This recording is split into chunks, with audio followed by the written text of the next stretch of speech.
bleed green? Are you an ultimate Eagles football fan? Well, you're in the right place. Ready? This is Birds 365, hosted by the new Mac and Mac, Jody McDonald and John McMullen. Here we go! Who collectively have covered and talked about more than 50 plus years of Eagles football. Kick off your day with Birds 365.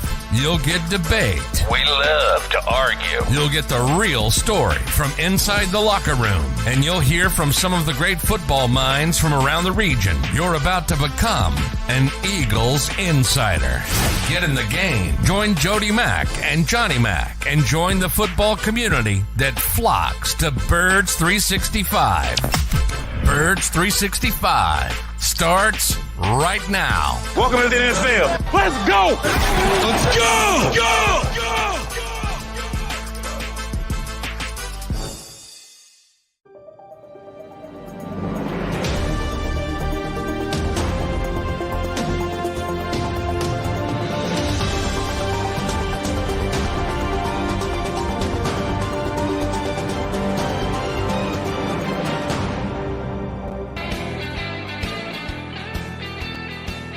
And a good practice Thursday. Practice. We're talking about practice. Yes, the Eagles will get back to practice today, and leading up to their first game in a while since they've got through the bye week. And now the Kansas City Chiefs are in the offing, and we're here to talk about it with you for the next couple hours. John McMullen, Jody McDonald. You got to make the trip over to South Philly, John. Do you put directions into the phone? Do you need? I've forgotten. No, I can. Yeah, I'm pretty much GPS down there. I sometimes I start driving down there by mistake because I'm so used to it. So. Yeah, I don't think I'm gonna forget. Don't need. You never know, though. At this age, you start forgetting things. I don't think Alexa has to tell you to get on the bridge today. I think you'll be just fine. But yeah, it's nice to see the Eagles get back and working for the game. Again, been a long time. Seems like a long time. It's been a week and a half. It's not that long, but they do get back to work, and they've got a pretty damn big game against Kansas City Chiefs come Monday night, not Sunday, not till Monday night. And yes, the Philadelphia Eagles, for those of you who look at such things, are a 2.5-point underdog in the game.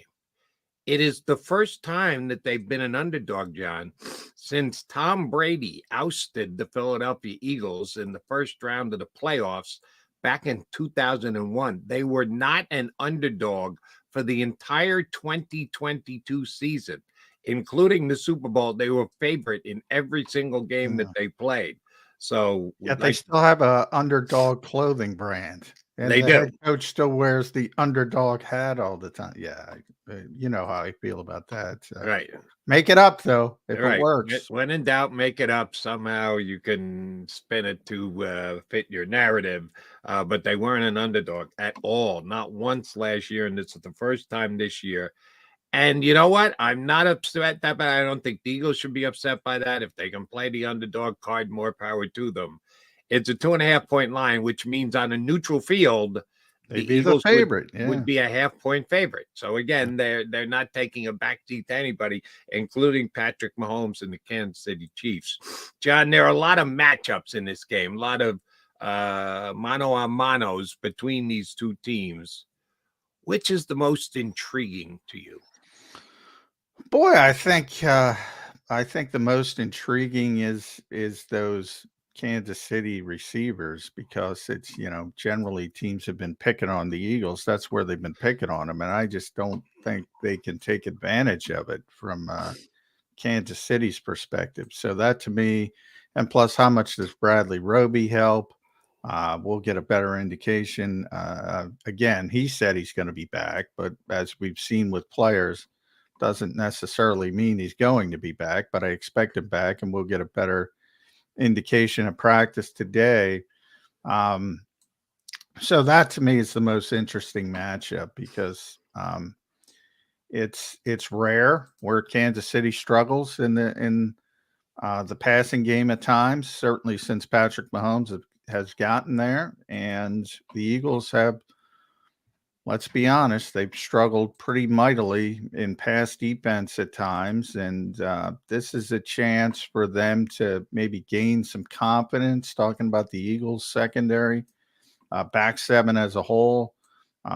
Let's see what they can do against a really good football team that maybe struggles in that one specific spot that the Eagles typically struggle in. So I think that's a good matchup for the Eagles in a sense. I hear what you're saying, and if you're talking just wide receivers, yeah, this could be a get well game for the Eagles corners and or safeties. But I will ask you about the safeties, because there is this tight end, you've probably heard of him, got a very familiar last name named Kelce on the other team, and he would, quote unquote, be a receiver. He might not be a wide receiver, but he's going to go out and catch passes. And you and I have discussed this huge since we started Birds 365 on any given Sunday. If you catch the Kansas City Chiefs game, and they're on nationally all the time, late afternoon and or prime time, it just seems to me, John, that he's always wide open. And it boggles my mind. You know he's their number one choice. You know Mahomes is looking for him. You know that the entire offense runs through Kelce, yet he always seems to get separation. I get it that he's a great route runner, but don't teams like go the extra mile to make sure that he's bracketed and double covered? I'll take my chances with Kadarius Toney going mano a mano with a D back. I got to make sure that Travis Kelce doesn't beat me, yet he continues to do it to team in and team out, week in and week out. Will the Eagles be able to at least slow Travis Kelce down? Yeah, he's not focused, Jody. He's down in Argentina. He's not taking advantage of his bye week. He's got, for a while, Mr. and Mrs. Swift are gonna meet the Kelce parents. So no, I'm joking. No, I mean Travis, like his brother, is a Hall of Fame player. And guess what? You typically have issues with Hall of Fame players. So. I mean, it's no surprise. It shouldn't be any surprise. And I think the Eagles are going to have some issues. But I think, it's better to have the incremental cuts, especially the way the Eagles play defense, than the threat of the big play.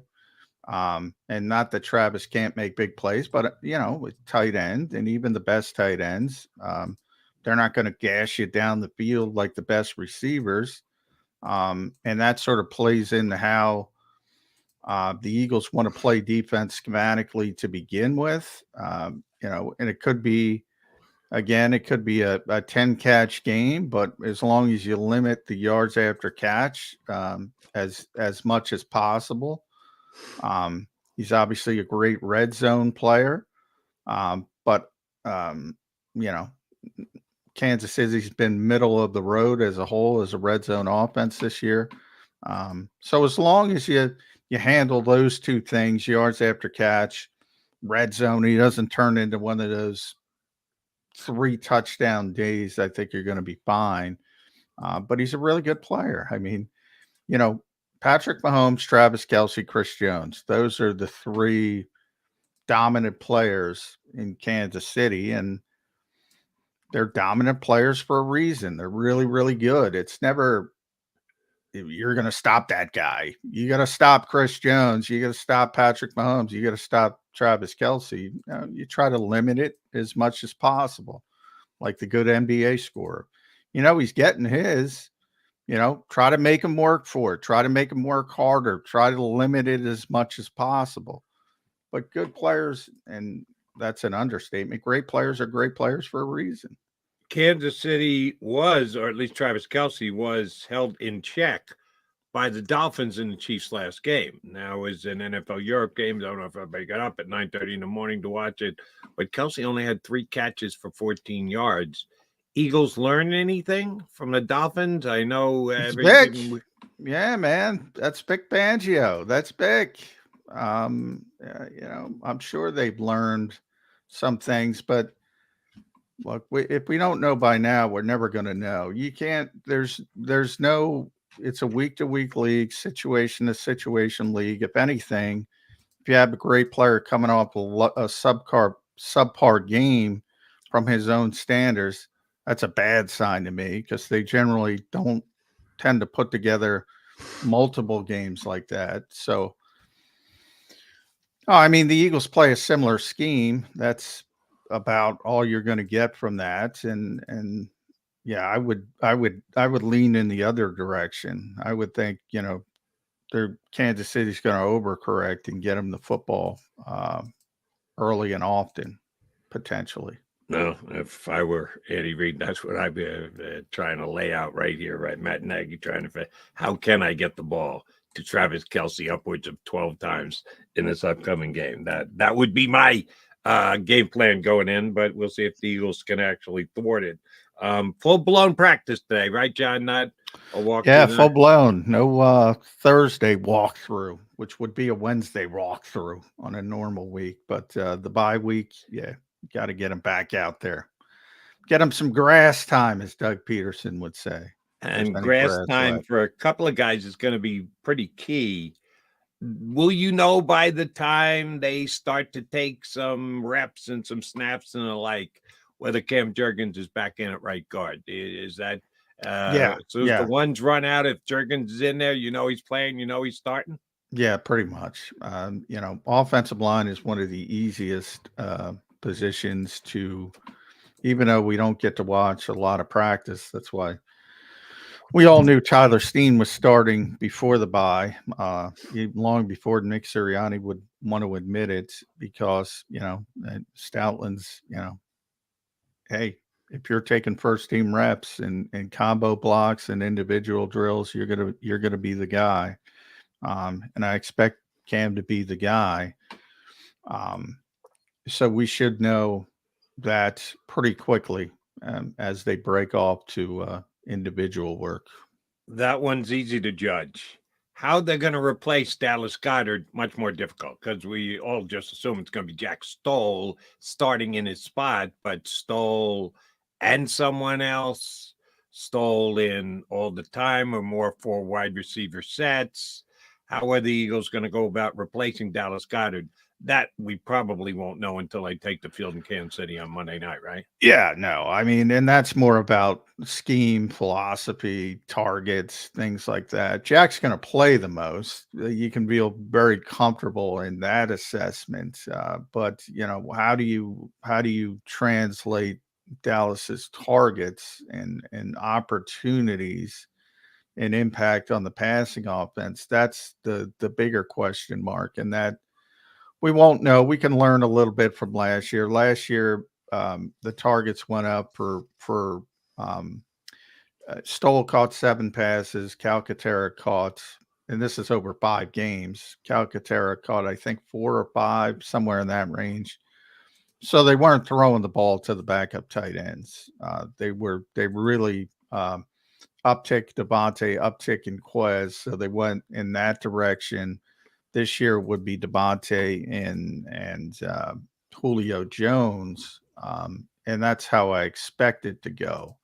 And the Eagles were very successful with that last year, so there's no reason to think they go away from that sort of philosophy change. And before the bye, Nick said we can do it with different personnel groupings, so he sort of hinted that, the targets are probably going elsewhere. Although I would say that they didn't have Albert O last year, and he's got some skill as a receiver. So I haven't seen him much, but he's got more skill than Jack Stoll or even Grant Calcaterra as a receiver. So, I don't want to overstate it, but he's had some success in the league. He can get downfield. He's athletic. So he might be a little bit more in the mix, but we have to wait and see how they handle it. And will the Eagles officially open the practice window for both Justin Evans and the return of Quez Watkins? Well, they already opened Justin, and they didn't open Quez. So Justin's back. He's going to practice. Quez, did he practice before their last game? No. Oh, they just opened it up sometime during the bye week? Tuesday. Okay. and they didn't open Quez. We talked about that a little bit. I think, now there's no role for Quez because Julio's here. So, to be the fourth or fifth receiver, you have to play on special teams, and he's not a good special teams player. And Britton Covey's the punt returner, and Alameda Zacchaeus would be the other, and he's a better special teams player. So I think they're playing the game of, waiting to open his window until somebody gets tweaked or somebody gets hurt. You hope nobody does. And if that's the case, you might get your wish, Jody, and never see Quez again. But, if there's a hamstring injury to somebody else, all of a sudden, he's going to be back in the mix.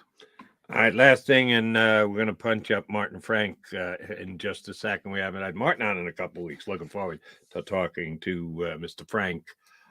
When you get your first opportunity to talk to Coach Sirianni, all right, if you don't want to ask him about Quez Watkins, and now the threat of Quez Watkins has somehow been doused. Don't have to ask him that. He volunteers it. Okay, that's true. Yeah, he might just jump there. I can guarantee he's not going to volunteer any position on how target shopping has gone for any of his Eagle players of late. Story this week that wasn't a big deal, but at least it was a story on how Jaylen Carter had an issue doing some shopping at Target where the police needed to get involved. It ended up being something that they worked it out, and he was allowed to leave and the police left as well. But anytime the police are involved with a Philadelphia Eagle player, it's a legitimate story. Will that be broached with Coach Sirianni today? And what do you think his... well, I hesitate to even talk about it. Was it a story? Who reported this story? Well, I can tell you yesterday, E.J. Smith, in a charitable appearance that Jaylen Carter made, attempted to ask Jaylen Carter about it. And the Eagle representative who was there stepped in and said, Jaylen won't be answering any questions on that. So if you need to have a legitimate journalist. No, I'm glad you said that because I didn't know EJ did bring it up. I will, and EJ is a legitimate journalist. He's the first I've seen bring it up. And that's why I was hesitant to talk about it because we've been, working behind the scenes when heard the rumors. Kelly Oubre is another example of this. There's a lot of rumors going on around with Kelly. And it's more focused because TMZ got a hold of some, they pay for video. Yeah, video. Yep. All that kind of stuff. So there's a little bit more substance to the Kelly Oubre stuff. But there's a lot of rumors out there that are untoward and, go down in a lot of dark directions. And there's no evidence to that to this point. In the case of Jaylen, there was an alleged incident where someone else, not Jaylen Carter, was at self-checkout and did not scan all the items, which I can relate to. And he took the bags and attempted to leave, not paying attention. And again, this is all alleged, and it was stopped. And there was a little words because he's probably, what's going on? Why are you attacking me? And then, ultimately, he was released. No one charged. So to me, the story stops there. Now, you can ask Jaylen Carter. You can ask Nick Sirianni. Well, the Eagles stopped it, but we'll get to see Jaylen in the locker room. The Eagles might try to keep him out, but at some point, if EJ wants to ask him the question there, or somebody else wants to ask him the question there, you can certainly do it.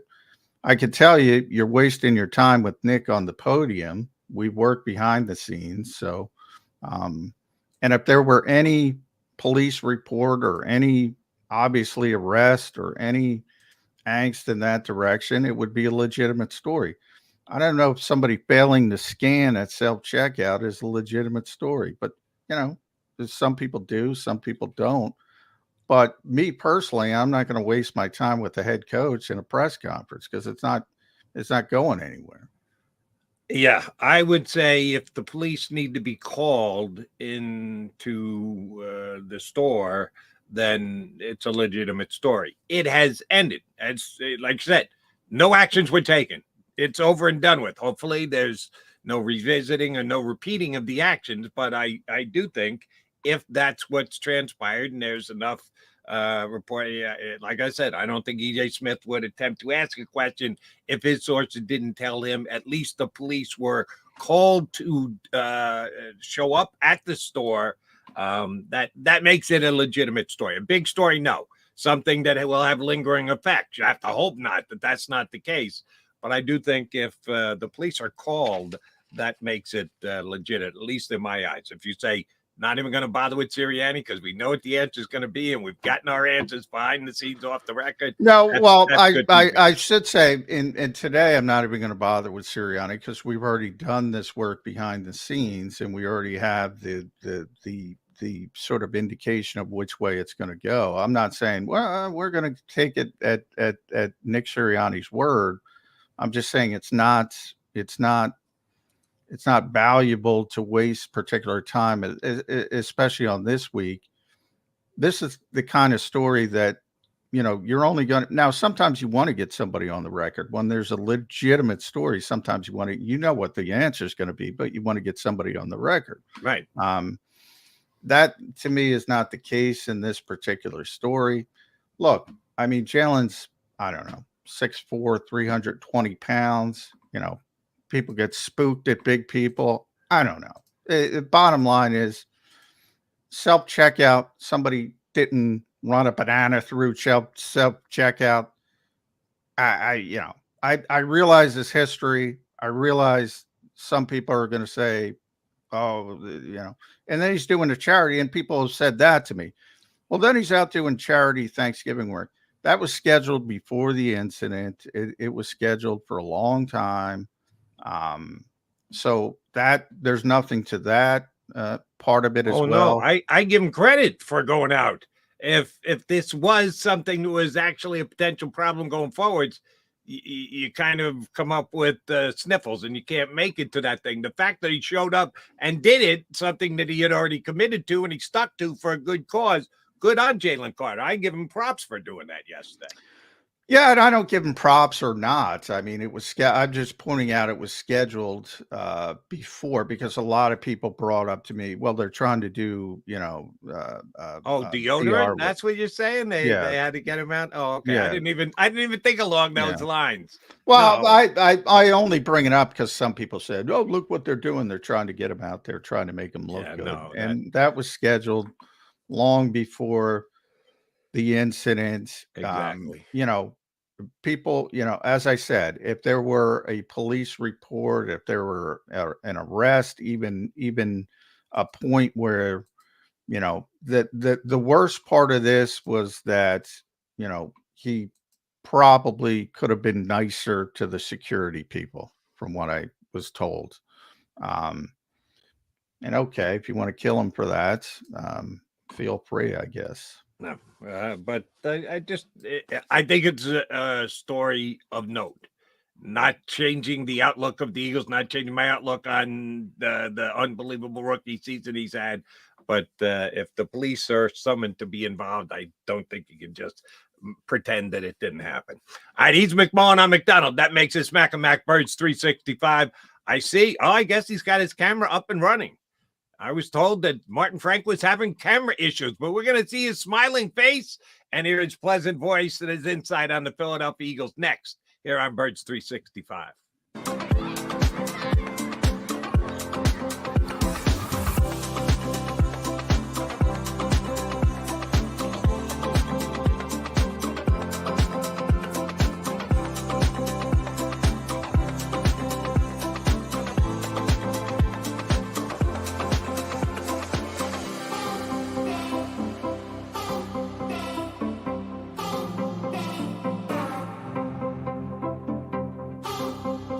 If you own a company and you're not producing a podcast, you're missing out. The public consumes messaging when they're ready. Join the professional podcast network of companies and let JAKIB Media Partners put you in the podcast arena. Come to our professional studio, or we'll come to your place of business and professionally produce your company podcast. Call JAKIB Media right now at 267-261-3428. 267-261-3428.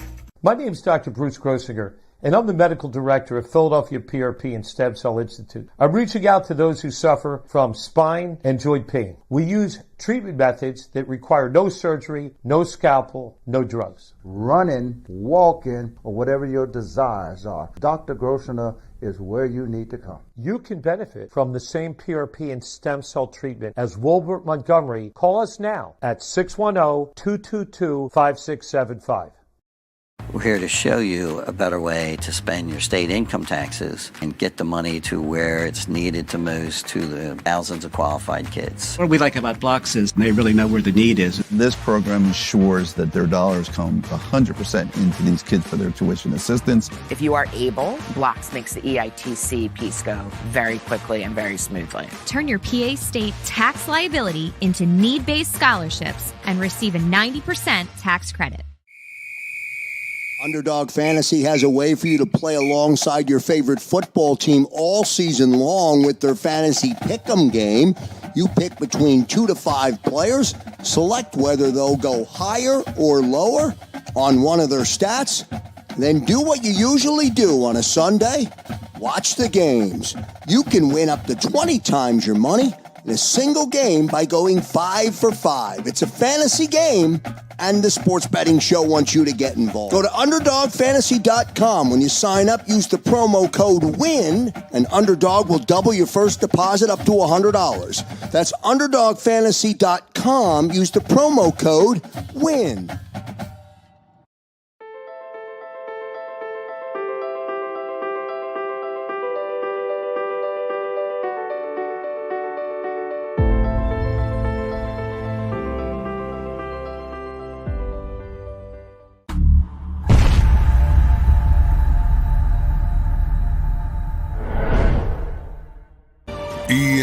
EAGLES, Eagles.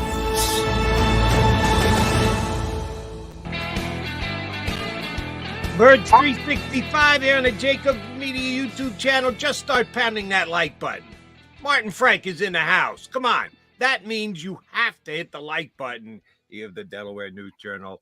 Mr. Frank, it's been a while. How you been? Yeah, I've been pretty good.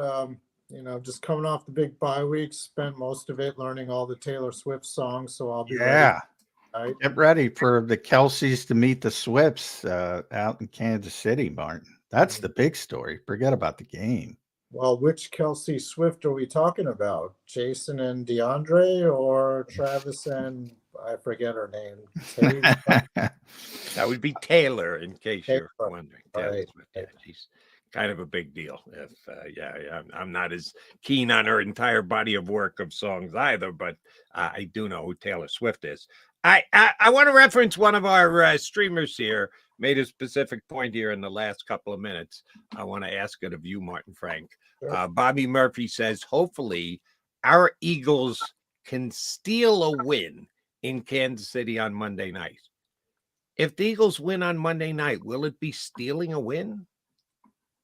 That's a good question. I would say not necessarily. I mean, if you look at like all the stats going into the game, I mean, the Eagles probably have as good a chance as anybody to go into Kansas City and get a win. I mean, like I was looking at Kansas City's body of work over the last 4 or 5 weeks, and I mean, their offense hasn't been anything special. You don't really see much production from their wide receivers. Even Travis Kelce himself has kind of struggled the last 3 or 4 games. So, I By the way, that correlates with a certain Swift getting involved in his life. Just saying. Saying. Exactly. The Taylor Swift effect. So no, I don't think it'd be a colossal upset. I mean, the Eagles almost should have won maybe the Super Bowl. So, I wouldn't be stunned out of my mind if the Eagles came out with a win here in Kansas City. Yeah, I look at this Kansas City team, and it's strange to say. In a lot of ways, I think they're similar to Philadelphia because I think a lot of Eagles fans say, all right, the Eagles are 8-1, but where's the impressive stuff? Where's the style points, Martin? I feel the same way about Kansas City, and they've been good for a longer period and more successful for a longer period. But then I got to admit, I look at this team up and down. I'm not nearly as scared of them as I typically would be, just as an observer. I got this, to me, doesn't look like the same Kansas City team. Is that unfair? No, it's not unfair. I mean, I don't see the great, offense that they had last year. That's for sure. They scored 9 points, I think, and lost to Denver. They played Denver again and, barely eked out, a win. I think they scored 17 maybe that game. They only scored 21 against Miami. They haven't been lighting it up at all on offense, especially the last 4 or 5 games. So I don't know. It seems like they might be a little bit vulnerable. The Eagles are good at, assuming Jalen Hurts is healthy or healthier, they could like eat time off the clock with a ball controlled offense, keep Mahomes off the field as much as possible. I could see it being a relatively low scoring game. And if that's the case, the Eagles have just as good a chance to win that as Kansas City does. So I can see it being a pretty close, tight game. I don't think it'll be the shootout that it was last year in the Super Bowl, but I think the Eagles would have a pretty good chance to win Monday night. All right, let me ask you about one of the points you just made. The Eagles could go ball control and try and keep the ball out of the Kansas City offensive hands. Can they? The Eagles' rushing attack last month or so hasn't been great. John and I have a specific opinion on that the biggest deterrent is the non-+1 factor, that Jalen hasn't been running the football, which when you go RPOs and you don't believe that the guy's going to keep it and run with it, you can pay that much more attention to the running back. And I think it has made Mr. Swift, not Taylor, Mr. Swift's life a little bit more difficult. Absolutely. We won't know till we get out there on Monday whether Jalen is a factor in the running game, will we? No, we won't. But he'll definitely have to be. We'll find out pretty soon, early in the game, if that's a legitimate threat or not.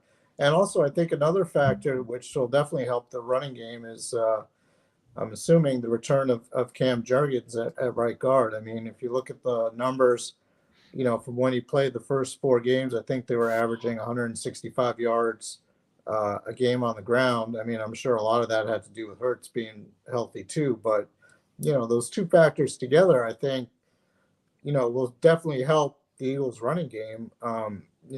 Hurts has had 2 weeks pretty much to, rest the knee and everything. I'm not saying it's going to be 100%, but I think it's going to be better than what we saw, especially at the end of the first half in the Dallas game when he got hit on the knee with DeMarcus Lawrence's helmet and everything. So I assume they're going to want to establish, the RPO threat, and I think that's going to be key to their success. And I also think Cam Jurgens returning is going to be pretty key to their success of being able to, have a ball control type of offense, keep Kansas City's offense off the field, and hopefully, come out with the win in this case. Okay, Martin, both teams coming off a bye week, so you don't see that a lot, but we know the history. Was that your first move when you were getting ready for the bye to text Andy Reid and say, "Coach, how do I do this? How do I do it?" It's been an amazing success. He was 13-1 here, 13-1 coming off buys, and his lone loss was the last year, which went completely off the rails. Sure. So at one point he was 13-0, and it's continued in Kansas City. He lost his first one. I think he's won 8 of 9 since after the bye. Is it just luck? Is it what does Andy Reid do that nobody else can do? I don't know. That's a great question. Andy's always been really good at like detailing everything. I remember when he first got the Eagles job back in 1999. Like, I remember like Jeffrey Lurie saying something like how overwhelmed he was by seeing Andy Reid with all these notebooks of exactly how practices would go and, you know, who would do what, how, you know, the proper way for an offensive lineman to line up and everything. So, I mean, I'm sure he just uses that extra time and, like, you know, really takes a deep dive into the upcoming opponent and then kind of like, you know, looks at opponents down the road and figures that out, because like Andy Reid's also been a great second half of the season. Yeah. It's So more than just after the bye. Yeah. I guess he's not going to the Bahamas for like a week and a half or anything like that. I mean, he's probably like in his office there at the Chiefs facility, like going over film. Maybe he leaves instead of like at 2 a.m, maybe he leaves at 11 at night or something like that and goes home.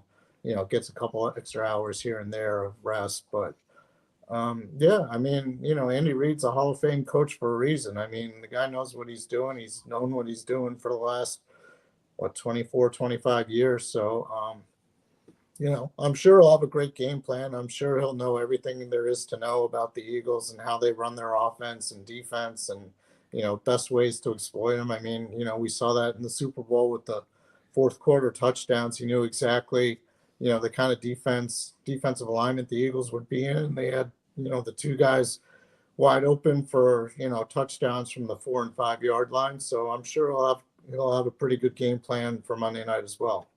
So what you're saying is if his tight end had asked him to accompany him to South America for Taylor's tour, Andy would have passed?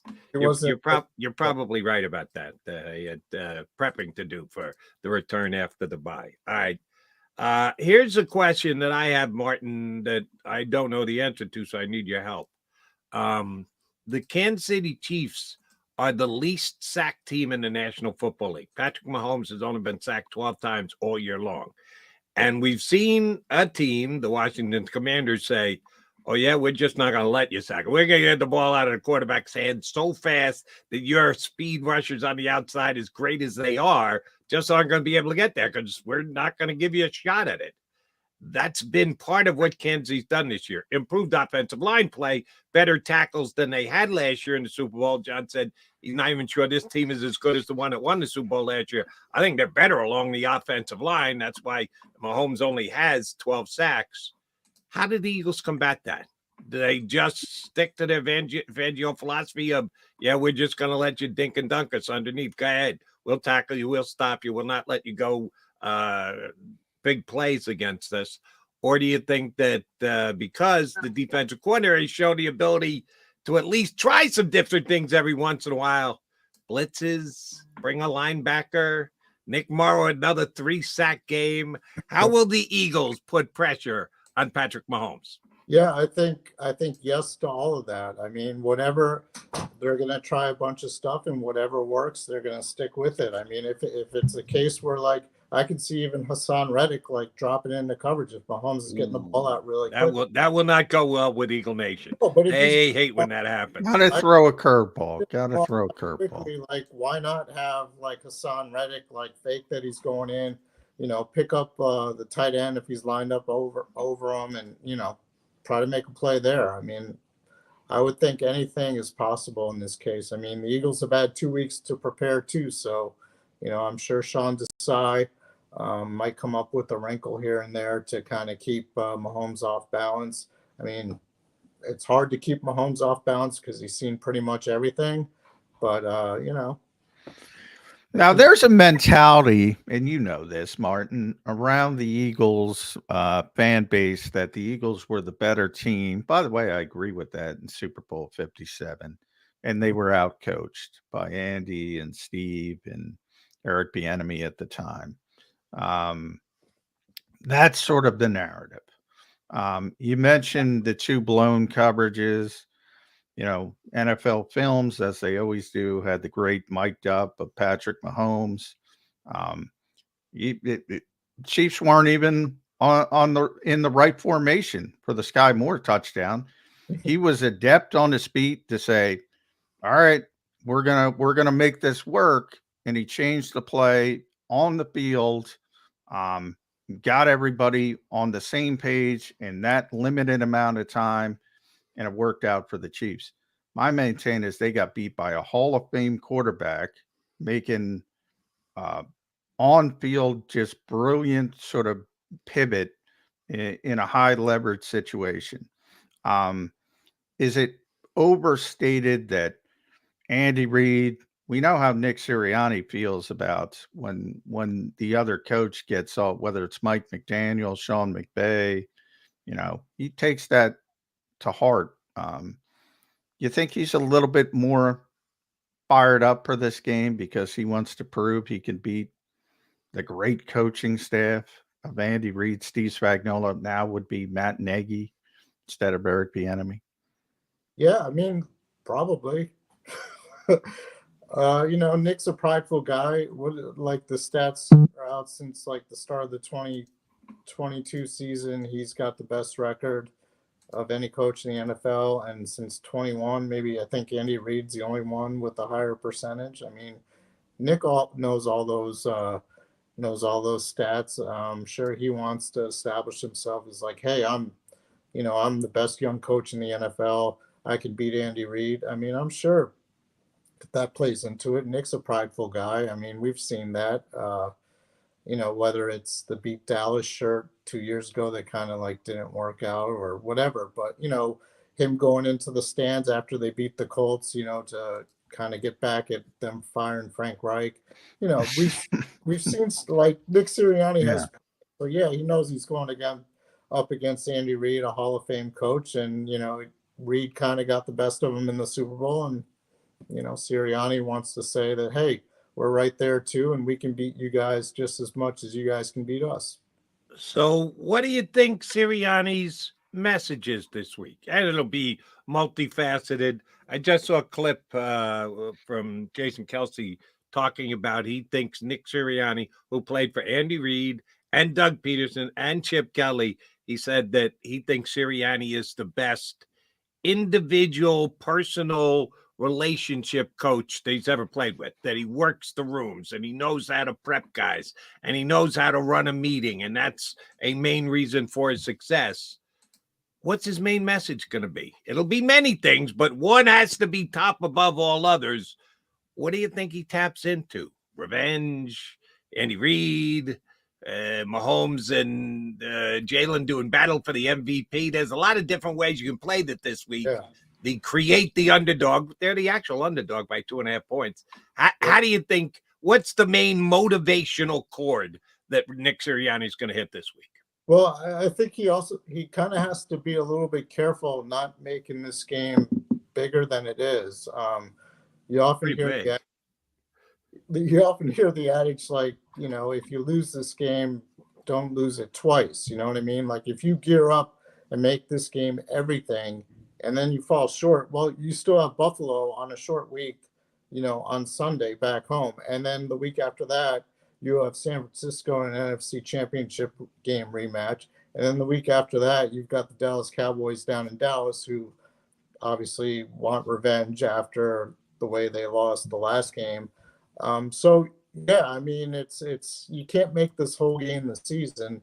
I mean, yes, you want to win. Obviously, it's a big statement if you knock off the Super Bowl champion Kansas City Chiefs and everything like that. But, I would think Sirianni's message would be along the lines of, we're going to do what we can to win this game. It's a big game for us, but it's not the game for us. We've got bigger goals ahead of us. Obviously, they want to get back to the Super Bowl, and they're in pretty good position to do so. But that's as long as they take care of their business the next 5 weeks with the schedule they have coming up. I mean, if they go into Kansas City, put it all out on the line and come up short, and now they're beat again when they play Buffalo, well, now they got a 2-game losing streak, and maybe Dallas or Detroit or somebody is in first place in the NFC now, and the Eagles have some work to do in order to catch up. So, I think Sirianni's message is kind of like along those lines, like, let's not make this bigger than it is. I mean, yes, we're just as good as they are. We can beat them in Kansas City, but, it's not the end of the world if we don't. We've got bigger things ahead of us, and let's focus on that. If you had, and maybe you do, but if you have sodium pentothal, is it pentothal or I forget. But anyway, if you had any truth serum, Martin Frank, and you were able to give it to Nick Sirianni, would he say Dallas before the bye was a bigger game than Kansas City after the bye? Because he was pretty psyched up after beating the Dallas Cowboys. And we all know if you're going to lose a game, and you'd rather lose it to an AFC team than somebody in your division. They want to win them all. They want to get that number one seed. But if you had that true serum, what would Nick say? Yeah, I agree with that. I think the Dallas game is obviously bigger. Their one loss this season, I mean, it was an awful loss. Yeah. Obviously. AFC team, at least. Yeah. AFC team. They're still undefeated in the NFC, and they're still going to be undefeated in the NFC after Monday night, whether they win or lose to Kansas City. And that's one of the tiebreakers, like the best overall conference record. So, yeah, you want to win the division, obviously, and Dallas is your closest challenger, I guess. If they had lost to the Cowboys, we'd be sitting here, tied, right? First place? Yeah. So, and Dallas would have the tiebreaker. Yeah. So, I mean, that game was huge. I mean, beyond huge. And, when they go back to Dallas in a couple weeks, that's going to be huge too. I mean, yes, they could lose to Kansas City, and yes, they could lose to Buffalo, but they're still undefeated in the NFC. So then they got to come back and find a way to beat, San Francisco, and then Dallas, then Seattle, and last three games of the Giants twice in Arizona. So, I mean, I think Sirianni would love to win this game, but I think beating Dallas was a bigger win for the Eagles. Beware Jonathan Gannon. Kyler Murray back Kyler Murray's good last back. week. It's not the layup that we might have thought it was prior to, but we got a long way to go. We'll put that aside for a second. Martin Frank, give me a 0 to 10 evaluation. 0 being what? Me worry about? Are you kidding me? Worry? Why would I worry about this? 10 being, yeah, when I'm done with you guys, I have to go into the bathroom because I'm so worried I soiled myself. Where on the scale of 0 to 10 are you with Bradley Roby being the savior at slot corner for the Philadelphia Eagles? What's your worried level of people putting too much stock in Bradley Roby, who's played all of 55 snaps and is supposed to come in and wave his veteran magic wand and all will be well in the slot for the Eagles? So if I say 10, that means that I'm really worried and I'm about to wet myself? Yes. All right. I won't say 10. 0 is you laugh at me. You mock me for even asking the question. You're so sure that Bradley Roby is going to shut down whoever Kansas City puts in the slot on Monday night. I would go with maybe a 5. Right in the middle? Right in the middle. Yeah. I mean, I think he's better than what they have. I mean, I'm not that impressed with Sidney Brown. I mean, Eli Ricks has done a good job, but, if you're in the slot and you got like Travis Kelce coming around and stuff like that, I don't think that's a great outcome. I think Bradley Roby will definitely help. I don't think he'll play a whole game because he hasn't played a whole game all year long. So I still think we're going to see a combination of the three of those guys, Roby, Brown, and Eli Ricks. And, we'll see how it plays out. I think by the end of the game, we should have a pretty good idea of exactly how Bradley Roby's doing. If he's in there, that means he's doing well. If he's not, that means, he's not. So, they're right back where they started, if that's the case. But I think he's definitely going to help. I think he can provide them some pretty good snaps there at nickel, and just the veteran presence, I think, will help a lot too. Win, lose, or draw in this particular game, and there's a lot of football to be played after it, but if somebody has a signature performance on a Monday night standalone game between Jalen Hurts and Patrick Mahomes, they just might win the MVP if they continue. Jalen Hurts has won, and this is from ESPN Stats and Info, has won 12 consecutive regular season starts against teams with winning records. That is the best mark since 1950. 1950. Now Peyton Manning tied it, the most consistent quarterback of all time, a regular season quarterback. If he does it, if he beats Patrick Mahomes and the Kansas City Chiefs, it's his record alone from 1950. Yeah, it's amazing. Why is it that people there are certain people, not everyone, but certain people who don't put Jalen Hurts on the Mahomes level, the Lamar Jackson level, whomever, whatever quarterback you want to throw in it? Is it just because he does it in a different way? Because this guy just wins football games. It's pretty astonishing, Martin.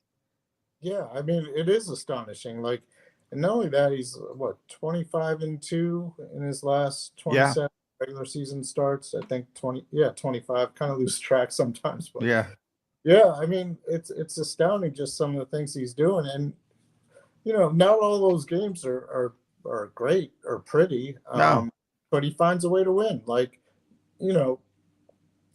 if it takes like sneaking on 3rd and 1 and 4th and 1, with the tush push to get a first down, I mean, he's doing that, and that keeps drives going. Like, you go back to the Miami game, in the fourth quarter, they were up by a touchdown. They had 4th and 1 from their 26. The Eagles go for it. Who else does that? Brandon Staley, but that's it. And that high school but the Eagles actually convert and get the first down. The Chargers don't. Yeah, exactly.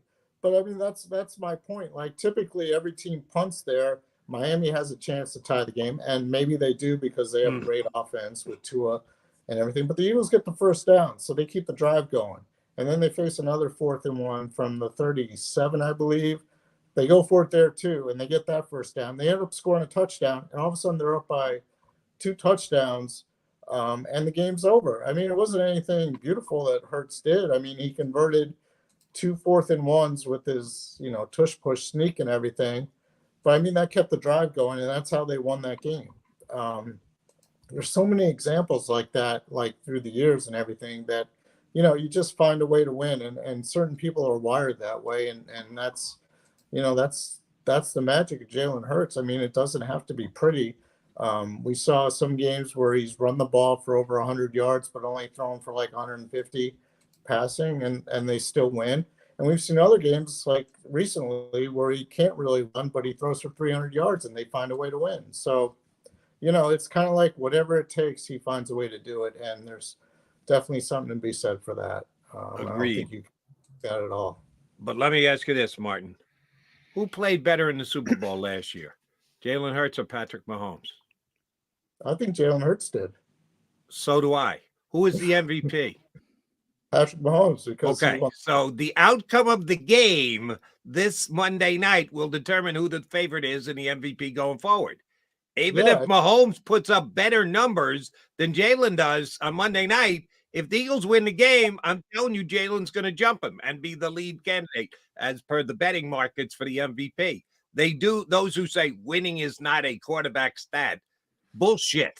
Ask the wagers. Ask those who will be betting for the MVP. I guarantee you, whoever wins this game on Monday night is the favorite on Tuesday morning in the MVP race. Yeah, and I would also add that, like, maybe not in all cases winning isn't like a total stat for a quarterback, but like when you look at 25-2, when you look at 12 straight against, when you have the outlier, that's where I generally agree with. It's not actually a stat, a quarterback stat, until you get to the outliers, like the Peyton Manning numbers, the Jalen Hurts numbers. Now, then it's like, all right, something's going on here. This is like the 25-2 thing. I think the other quarterbacks are like Brady, Manning, Joe Montana. Yeah, we're at 4. I think Jim McMahon is one of them. I think Jim McMahon is the other one. I mean, I don't think anybody would consider him a great quarterback, and obviously he was on some of the best defensive teams in NFL history, so he didn't have to do much. But like the other 3 guys, I mean, Brady, Montana. Brady, Manning, Montana, maybe the 3 most consistent quarterbacks of all time. And Jim McMahon as the outlier, who was on a team. It was a very good player when healthy, but he was on a team with maybe the greatest defense of all time. I would argue the greatest defense of all time. And by the way, a damn good running back that you could just turn the ball and give it a sweetness and watch him move it down the field. He was a good player, though. I think people forget he was a very good player when he was healthy, which was not. Right, but you just gave us the 4 names, John. Which doesn't belong in what? No, Brady, Manning, Montana, Jim McMahon. Who doesn't belong out of that? Well, but some people would say Hurts doesn't belong as well. And I would argue he doesn't have Jim McMahon's defense. He doesn't have the Hall of Fame running back. So I would, that was kind of my point. Not that Jim belongs with those 3. No. All right, Martin, know full well when you answer this question, we're going to read into it. Now, we give you certainly permission to change your mind between now and Monday. And everyone should read Martin in the News Journal with his preview stuff before the ball kicks off on Monday night. The Eagles will win the game because blank, fill in the blank aspect of the game, an individual player, a matchup you like, or the Eagles cannot get over that Kansas City hump. And once again, Andy Reid has gotten the better of Nick Sirianni because fill in the blank. Which blank do you choose to fill in? And please do so. I'll fill in the first blank because I think they're going to hold the ball for like 36, 37 minutes. They're going to keep Kansas City's offense off the field, and they're going to do just enough to win the game. That's kind of what I'm going with.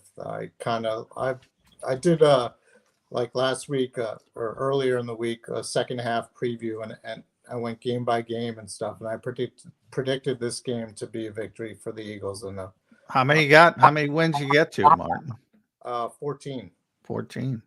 Yeah. All right. Pretty damn good. Same as last year. Yeah. Last game against the Giants I have is a loss because nobody's going to. They're resting everybody. Yeah. I still think they beat Tommy DeVito, but we'll see. Tyrod Taylor might be back, but or they could sign Joe Flacco by then. You never know. Yeah, Who's going to be that quarterback for the That could be the Tanner McKee game. Yeah. Tanner Mack. I want to see Tanner Mack. The unstoppable Tanner McKee. You think he's following in Nate Sudfeld's footsteps? He's going to become unstoppable? You never know. That's tough. As per Jeffrey I think Lurie? in the game that Jeffrey Lurie called Nate Sudfeld unstoppable, I believe he was like 22 or 25, something. He set a single game completion percentage record for about 140 yards. Yeah, I was going to say, didn't break a $150, did he, with those 22 or 25? How many points did Eagles score that No, day? yeah. They were not pushing the football down the field, as they say. But they were unstoppable when it comes to completion percentage. Martin, great stuff. We always appreciate it when you jump in with us. Thank you very much for doing it today. Enjoyed the trip out to KC. All right. Yeah, at M Frank NFL on X and Reid Martin at Delaware News Journal, DelawareOnline.com. Thanks. Martin, thank you. That's Martin Frank from the Delaware News Journal here with us on Birds 365. All right, come back. Got a couple more things I want to run by Johnny Mac. And then about 20 minutes from now, we're going to have Farzin Vasugian, podcast host in Kansas City, hosts the popular podcast Chief Zone. We had Farzin on last week, the week of the Super Bowl, did a nice job with us, so we certainly wanted to have him I'm going to back. give you Farzin's name, the last name. I'll do Noah Tungiai and I'm Albert pretty sure it's Wegbenam. Vasugian. Yeah. But it could be Vasugian. Well, you know what? Easiest way. Friggin' ask him when he comes on. Farzin, do us a favor. Pronounce your last name for us. We will do that. But, and I'll still get it wrong after he pronounces it. I've had him on my radio show a couple of times. Does a nice job breaking down the Chiefs. He'll do that for us coming up in about 20 minutes. You got the Mac and Mac guys here on Birds 365. Go to get your game on. Go for the beers. Go for the cheers. Go for the hit and the hits. Go for the stakes and the stakes. Go to get your parlay on. Go to get your party on. Go for the scene. Go for the screens. Go for the gallery. Go for the win. Go to Ocean. Visit theoceanac.com to plan your visit. At Pond Lehocky, we've recovered billions of dollars for our clients, and we're confident we can do the same for you. With over 250 years of combined courtroom experience, we've helped over 100,000 injured clients obtain some of the largest settlements in Pennsylvania. One conversation is all it takes to help you and your family get back on track. If you've been injured in an accident, give Pond Lehocky a call. They're carving them up and good play calling along the way. First and goal at the 6.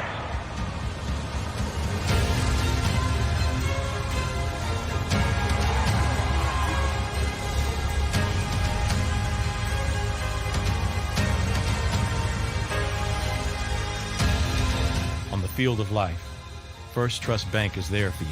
Champions on 3. 1, 2, 3. Because Philadelphia dreams deserve a Philadelphia bank.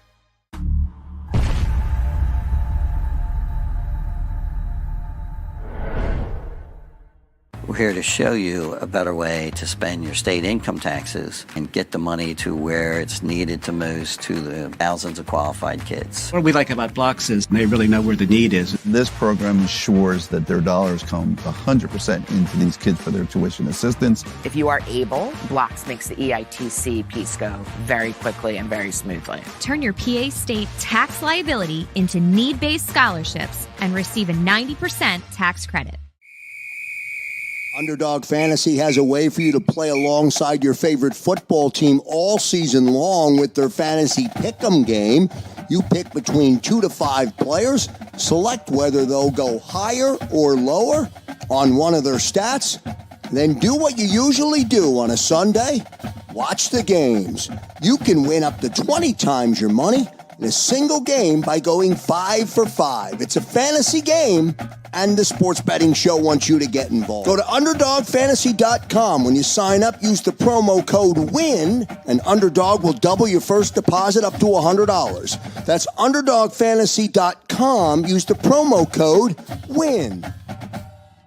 Do you stream on a Roku, Fire Stick, Google TV, or Apple TV? Now you can watch 6ABC 24/7 with the 6ABC Philadelphia streaming app. For the big story on Action News, search 6ABC Philadelphia and start streaming today.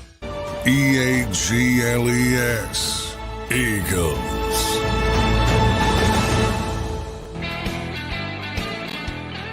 You got Mac and Mac, John McMullen and Jody McDonald here when you're on Birds 365. Thank Martin Frank for jumping in. I kind of figured Martin was going to go down the optimistic road and give you a reason to predict the Eagles are going to win, which I think they have an outstanding chance. I'm not even ready to make a pick on the game.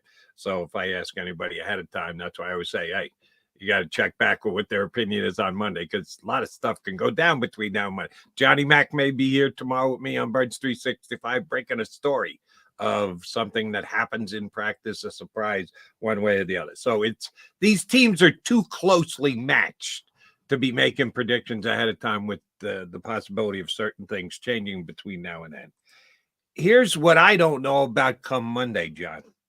Because Martin said the reason he's picking the Eagles is he thinks the Eagles will control the game, control the clock, 36 minutes, which means that's only 24 minutes of possession time for the kids, the Chiefs, that the Eagles are going to be able to do that with slow, methodical drives that end in touchdowns, not field goals, and that they're going to be able to run the football. Well, yesterday, WIP had a Birds at the Bye day. Just Eagles from 6 o'clock in the morning straight through till night. And I listened to a bunch of it. And there was a lot of angst about the Eagles running game. They're down from last year. They were 4.6 yards per run last year. They're only at 4 this year. Swift had 2 phenomenal games, and then he's had a whole bunch of mediocre games. Jalen Hurts' rushing numbers are down. I was surprised that they were actually getting on Howie's case and saying he should have went out and got a Bijan Robinson's name came up again. Oh my Really? God. Come on. Really? Are you going there with Bijan Robinson? Yeah, they Well, did. I guess because Jaylen Carter almost got arrested, you Yeah. can start that route. I wasn't going there, and I just rolled my eyes when I heard that. Questioning the Eagles' offensive line, that it's fallen apart because Cam Jurgens missed a handful of games. Really? The Eagles' offensive line all of a sudden isn't good? This is one where I know you and I just flat out line up It's Jalen. Yeah. Jalen is not a factor in the run game. I'm surprised a lot of people don't line up with that, to be honest, more at least. I think it's obvious. I think it's pretty obvious too. Our buddy Paul Domowitz, who we'll have on tomorrow, had mentioned, it had more to do with Cam Jurgens being out than Jalen. And maybe, maybe Cam is that good. I think it's got more to do with Jalen. Now, I think they'll be improved with Cam Jurgens in there. I think he's a better player than Suo Petter or Tyler Steen. So that part of it's sort of baked in. But yeah, I mean, look at Miles Sanders and what he's doing in Carolina. Look at what he did last year. That's the best example to prove what a running back can get if he's got Jalen Hurts running. And not only look at DeAndre Swift this year versus last year in Detroit or in the we're at game number 9. They played 9 games. He didn't play the first game. He got one touch. So it's really 8 games. I think he's 4 yards behind his career high in rushing yards in 8 games. And that's with all the struggles baked in as well when Jalen got injured. Yeah, I mean, I don't get it. He's a fine player, DeAndre Swift, a good player, above average player, but I think there's some people who think he's a superstar, and those people blame it on the offensive line. There's the people that think Rashad Penny should be playing for some reason. Yeah, I don't know, but it's the quarterback. It's the quarterback. It really is. And that's, you and I agree on it. And the problem is neither one of us have a solution, or neither one of us can look into a crystal ball and say, well, but it's going to get better. We assume that Jalen's knee will be better with 14 days off. How much of a difference is that going to make? I'm not sure. Because I think the first couple of weeks of the season, when Swift was going nuts, week 2, week 3, Jalen was still a legit threat. But even in those games when Swift was doing what he was doing, Jalen wasn't breaking off any 20-yard runs. Several times this year, when he's had the chance to make them, Jalen's got into a slide. How many times did Jalen slide last year? He didn't. He was always looking to get every last yard out of every last play. And I understand there's risk involved with that. And I believe that the Eagles, in conjunction with Jalen, told him, listen, we can't take as many chances as we did last year. We need you to be a little bit more cautious when you break off and make plays, which big picture is probably the right thing and the smart thing to do. Small picture, trying to win games individually as you go, you see the residual effect it has on the running game, that if the other team is not going to respect Jalen taking off and making 20 to 25 with his legs, it's just going to be that much harder on the running back. Yeah. I mean, to me, and I've said it from the start, it's not about, effectiveness, because you're right. The Eagles weren't very effective with the quarterback running game, at least compared to where they were previously. And Jalen seems to have scaled it back a little bit to try to protect himself. The Eagles are probably, on board with that kind of sentiment as well. But the threat was still there. That, to me, it's about the threat. It's not about whether it works or not. It's about whether you have to prepare for it as a defense, and you have to be concerned for it. And, I always say you manipulate the spacing and kind of a basketball thought process where, maybe a guy's just one spot, one step away from where he should be when he's regularly trying to fill a run gap in a traditional running game offense. It's different. And I think people are seeing it's different, because when you don't have that threat, it makes it more difficult. And it's not just Jalen Hurts. The same thing happens with Baltimore. They got another back. I don't even know his name. Comes out of nowhere. Looks like a world beater. You really think he's a world beater, or people are concerned about Lamar and the +1 in the running game? they keep getting backs. They have injuries and injuries, and the next guy comes in and looks like he's, Jim Brown. He's not. It's Lamar. In Chicago, as bad as they are, when Justin Fields is in the game, Khalil Herbert, when he's healthy, looks like, a great running back. He's not. Even Josh Dobbs, people are finding out Minnesota couldn't run the ball at all. And all of a sudden Josh Dobbs is there, and now they're getting some space. It's obvious to me. I don't know.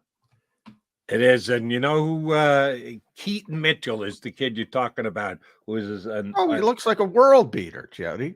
He has been very good the last couple of weeks. You know who told me about him? Vinny Serrato. I had Vinny on prior to the season to do my Ravens preview on CBS Sports Radio, and he said, this kid Mitchell, every single day, he's making a play at camp, Jody. Keep your eye out for Keaton Mitchell. I'm going, who is he? What team did he play for? What? I didn't recognize him from college, and sure enough, he didn't play much for the first 7 or 8 games, but boom, you're right. Have an injury, plug him in, all of a sudden he's making huge plays for Baltimore. Vinny told me about him. Vinny's got that good scout's eye. All right, one other question I do want to get in before we punch up our buddy, Farzin Vasugian, and we'll get him to pronounce his last name for us. We're going to make Farzin, if you're listening, Farzin, in the green room, no, you are.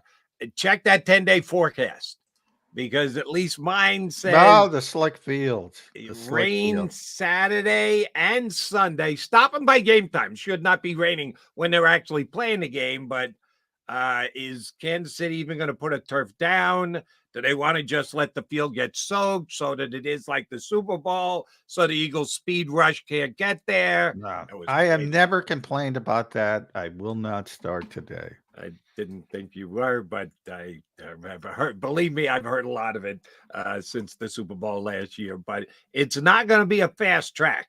Eagle fans, if you're rooting for a fast track, it doesn't look like that's going to be the case. I don't think it's going to be a slot fest either, but I don't think it's going to be a fast track. So that's just one of several things we're going to put to Farzin Vasugian from the Chief Zone podcast. He's going to join us next here on Birds 365.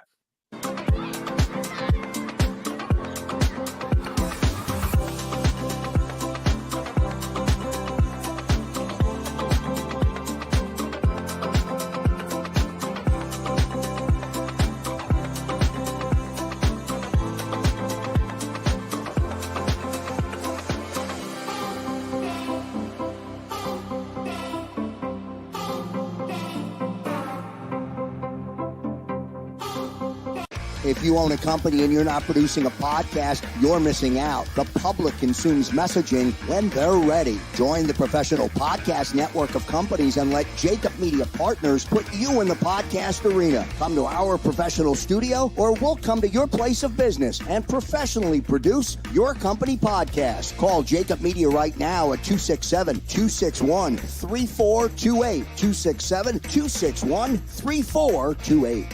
My name is Dr. Bruce Grossinger, and I'm the medical director of Philadelphia PRP and Stem Cell Institute. I'm reaching out to those who suffer from spine and joint pain. We use treatment methods that require no surgery, no scalpel, no drugs. Running, walking, or whatever your desires are, Dr. Grossinger is where you need to come. You can benefit from the same PRP and stem cell treatment as Wilbert Montgomery. Call us now at 610-222-5675. We're here to show you a better way to spend your state income taxes and get the money to where it's needed to most to the thousands of qualified kids. What we like about Blocks is they really know where the need is. This program ensures that their dollars come 100% into these kids for their tuition assistance. If you are able, Blocks makes the EITC piece go very quickly and very smoothly. Turn your PA state tax liability into need-based scholarships and receive a 90% tax credit.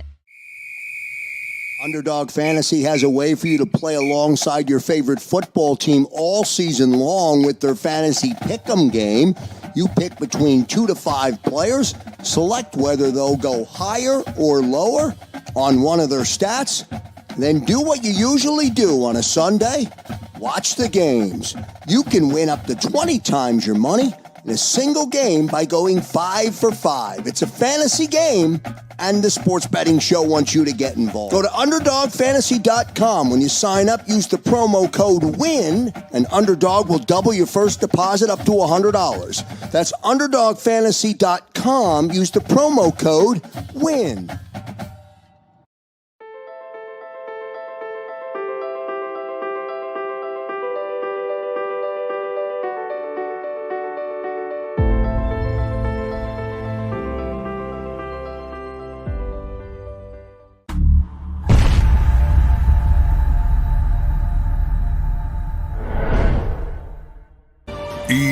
EAGLES, Eagles.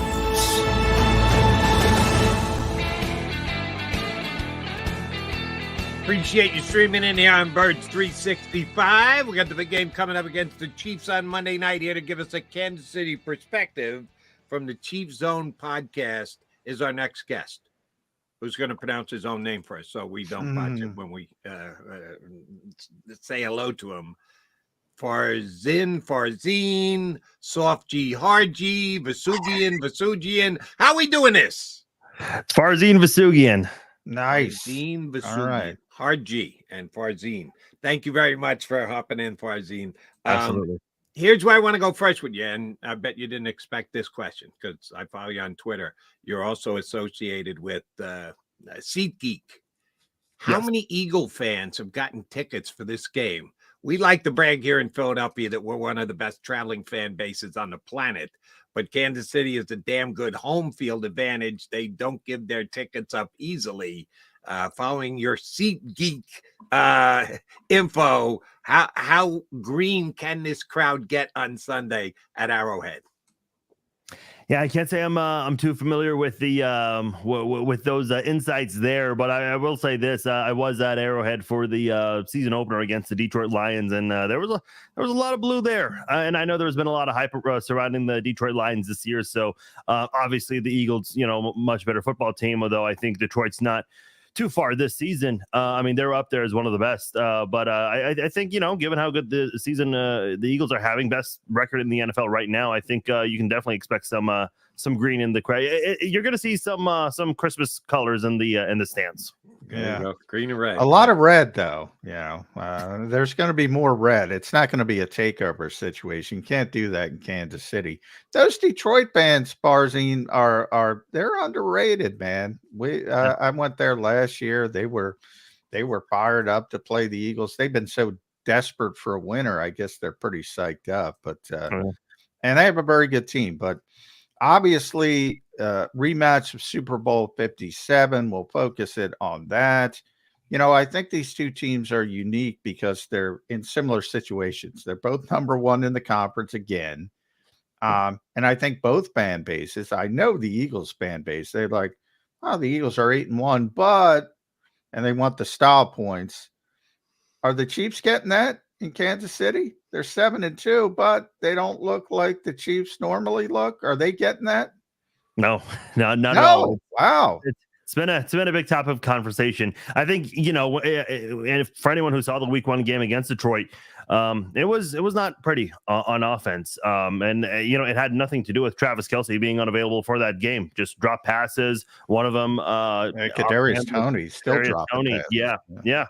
For a pick 6. And it's not just him. I mean, every week it's someone else. I mean, it's a wide receiver that's dropping or fumbling on offense or on special teams, and it's kind of frustrating. It's been very tough to watch this season because Kansas City's done a really good job of moving the football on offense, but red zone offense has not been very good this year, and in certain situations, especially crucial late in game situations, those drops have definitely been drive killers for Kansas City, and that's forced them to kind of be backed up against the wall and do some things that they don't expect to do normally in those situations. I think the thing that, a lot of, because I was looking at the MVP race recently, and Patrick Mahomes is still up there in a lot of these betting favorites.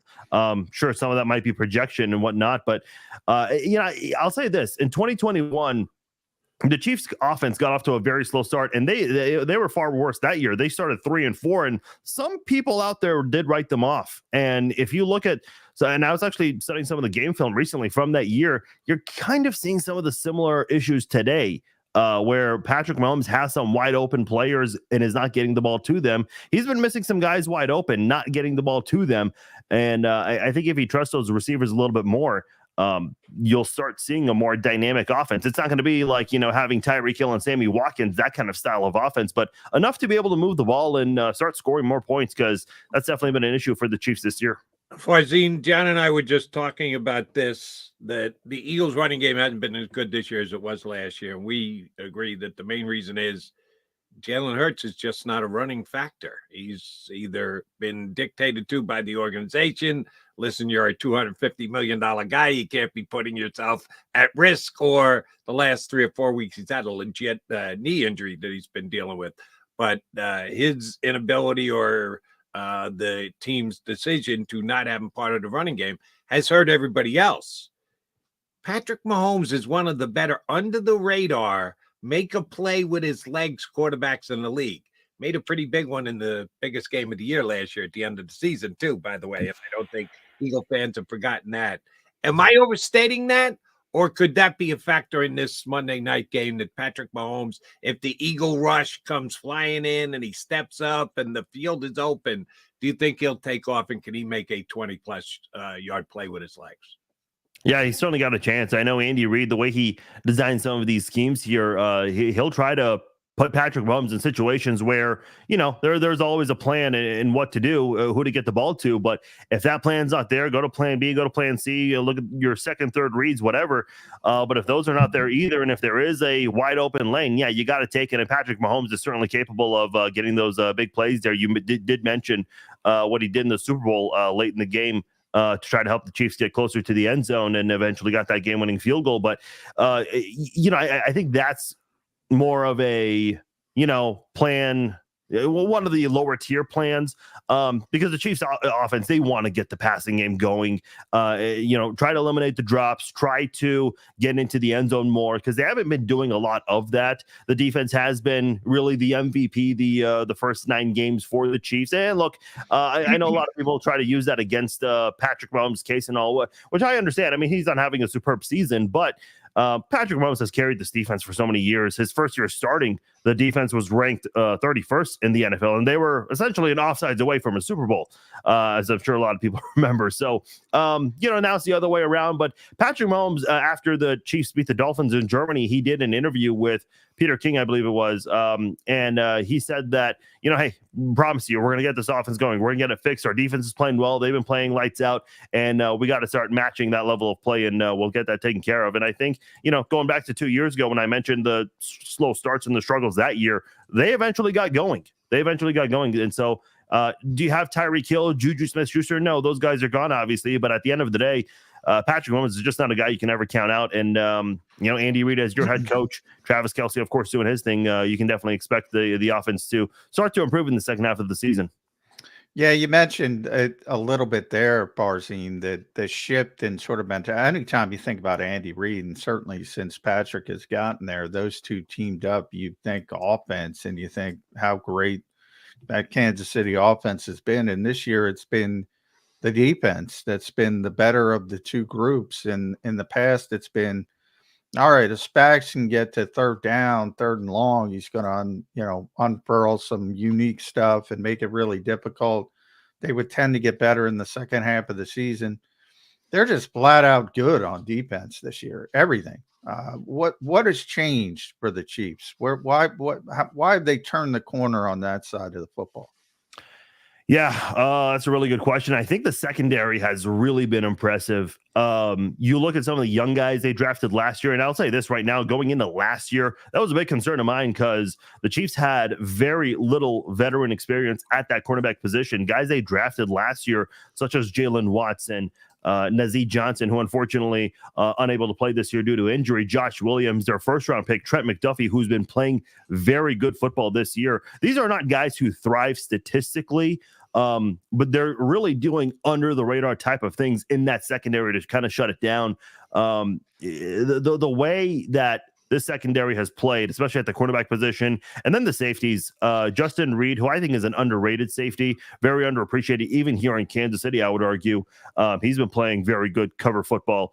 And I think that's been very important, especially in this pass-heavy league. Teams love to pass the football far more than they did 15, 20 years ago. So you start seeing that more often, and the Chiefs are just not allowing a lot of that. I think the most telling game so far this year, outside of that Miami Dolphins game, would have to be the Chargers game, where the Chargers did score 17 points in the first half and then scored nothing in the second half. Yeah, the Chargers got into the red zone, but they were able to come through with a red zone turnover and didn't let the Chargers get close to the end zone ever again the rest of the game. And Kansas City was able to get one score in the second half, which, we talked about the inconsistencies on offense. It's all they needed to try to put the game away. So that defense, that secondary has been great.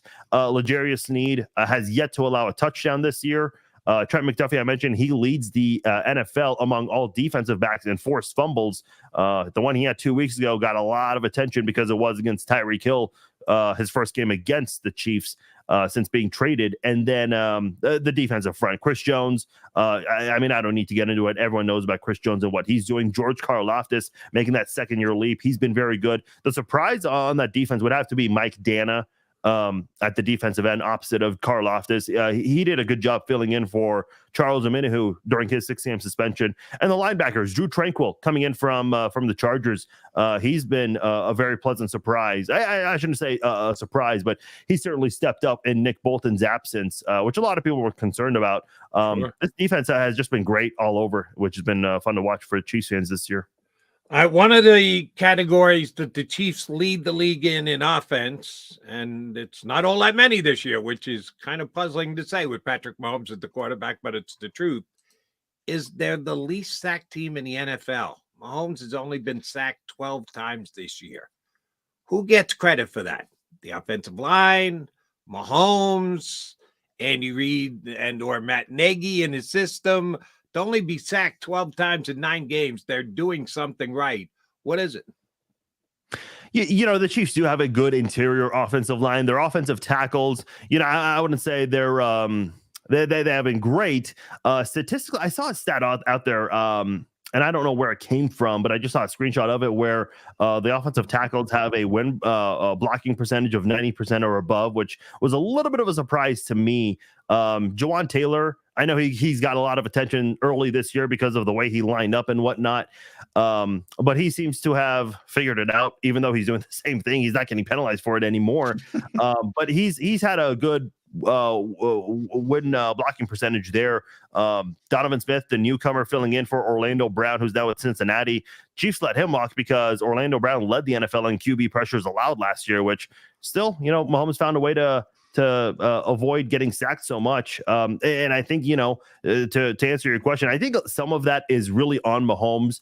He has really great awareness, almost like, obviously no one has eyes in the back of their heads, but Patrick Mahomes might have eyes in the back of his heads because whenever he fields a defender coming around and being an offensive tackle, he seems to just have that feel and is really aware of where people are at certain times and knows when to run out of the pocket. I know some people bring that up as a case against him, but better to get out, escape the pocket, and try to extend plays. And he's been able to do that sometimes whenever offensive tackles get beat.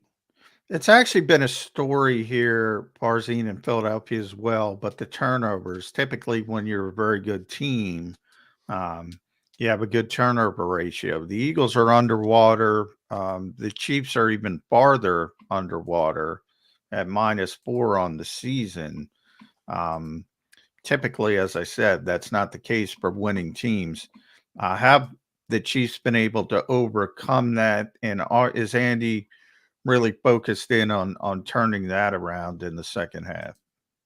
Yeah, to answer your second question, you have to. If you're a coach, that's definitely something you got to address. And unfortunately, the Chiefs, and not just turnovers, too, the drops, and I know we alluded to that already. Those two things together are just not good. So to, at the very least, even have the number 1 seed for now in the AFC, you got to feel pretty fortunate because turnovers and drops, that is a bad marriage, very bad marriage to say the least.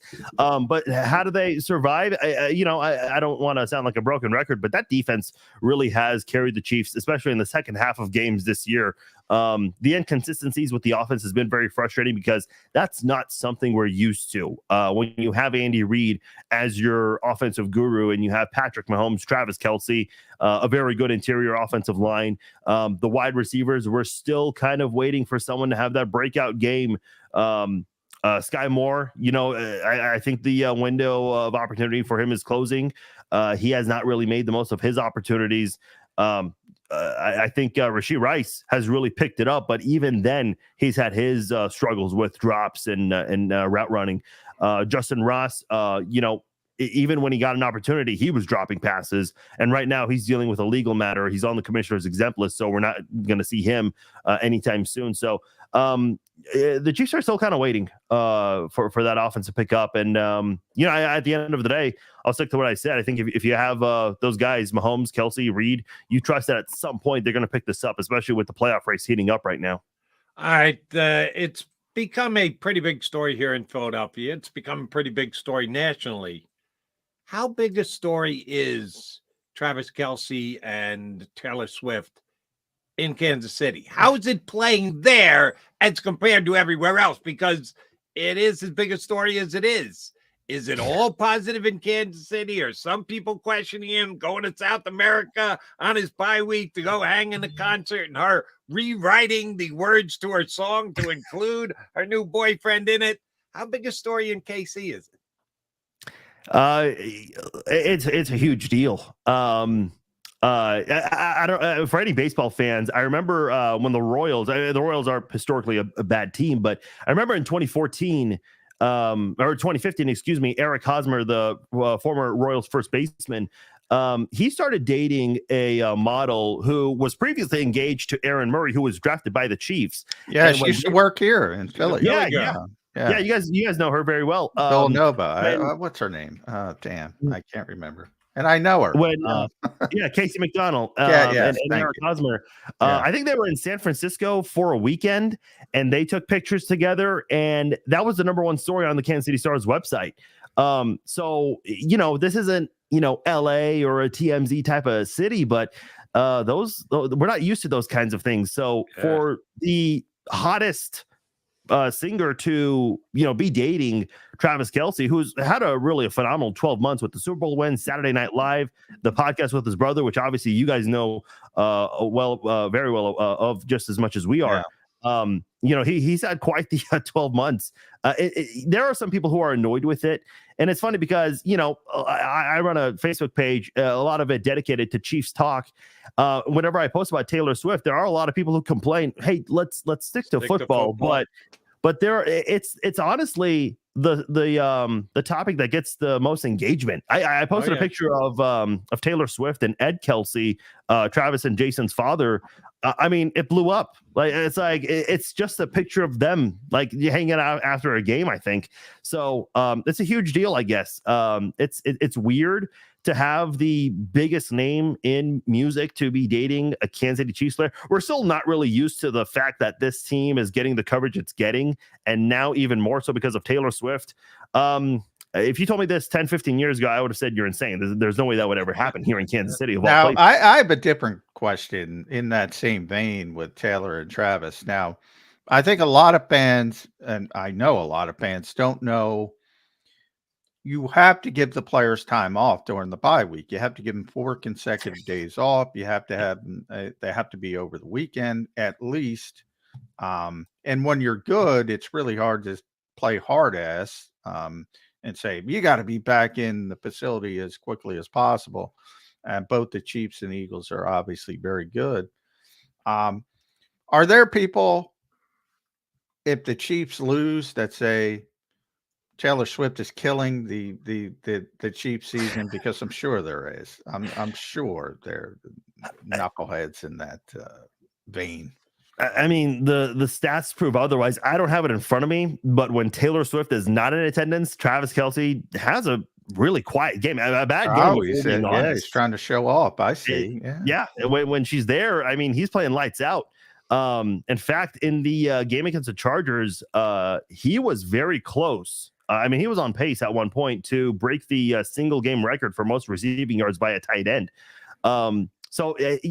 I mean, listen, I don't know. These guys have lives. They do have lives. Shocking. I mean, and they don't all get talked about as much. I know so former Chiefs kicker Nick Lowry, he was out there on social media making a big deal about the Broncos loss and kind of pinning part of that on Travis Kelce traveling on a Friday night to game 1 of the World Series in Texas. And listen, Travis Kelce, he's up there in the celebrity level. So he's obviously on a charter flight and can go anywhere within a moment's notice. So it's not like he's waiting the next day for a Southwest or American Airlines flight or anything. But I don't know what to make of that stuff. I really don't. It's their time off. It's their week off. I know one of the more famous incidents, and I'm sure Eagles fans chuckle about this one, was when the Giants players, not even on a bye week for a playoff game on a Monday night. They traveled and, came back late Tuesday, and people blamed that for their playoff loss. So, I don't know. Travis Kelce's a partier. He's always been that guy. We've known that for a very long time. So, until we can start seeing evidence that it's impacting the field, it's really not too big of a story here in Kansas City. All right, Farzine, I want to get a read on the Chiefs running game. John and I were just talking about it before you came on, that people here in Philadelphia are wondering why the Eagles aren't running the ball as effectively as they did last year. John and I have a simple answer. Jalen Hurts just isn't running the ball as well as he did last year, and it has a residual effect on everybody else.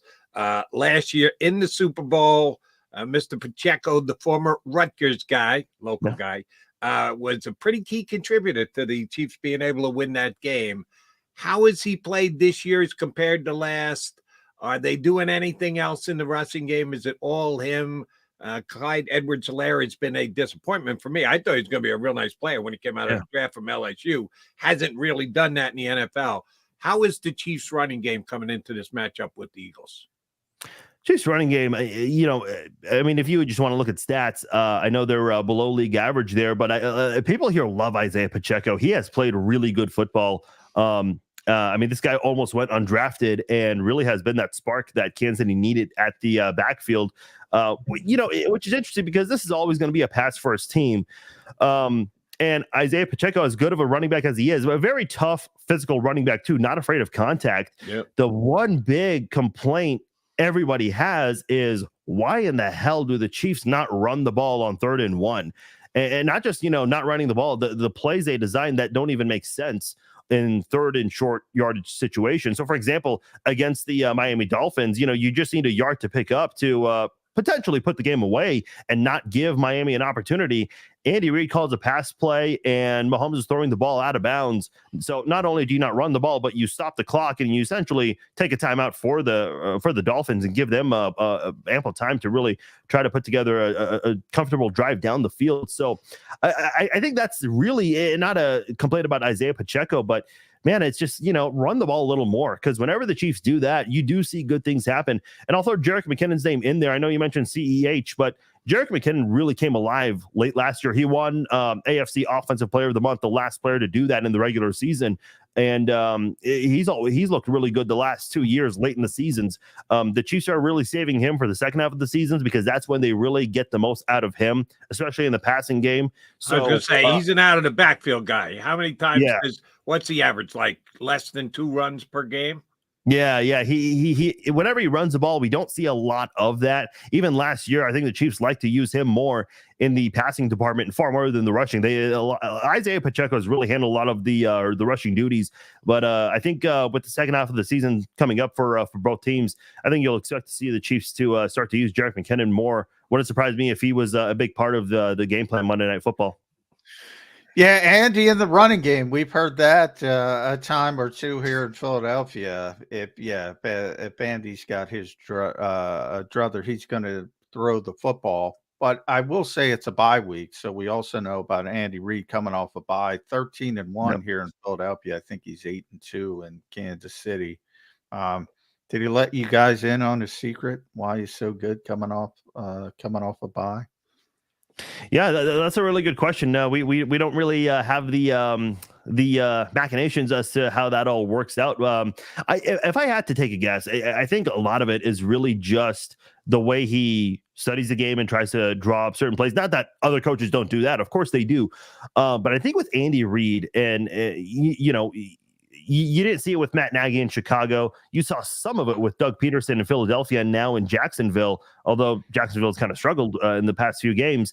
Andy Reid's just really done a really good job of utilizing certain things. Now, the complaint is some games are way too close for comfort, which, games that, should be blowouts tend to be closer games. And then games that should be closer tend to be sometimes blowouts when you least expect it on Kansas City side. So I don't know. I mean, for all we know, this could be a one-sided game and that would be a surprise to us.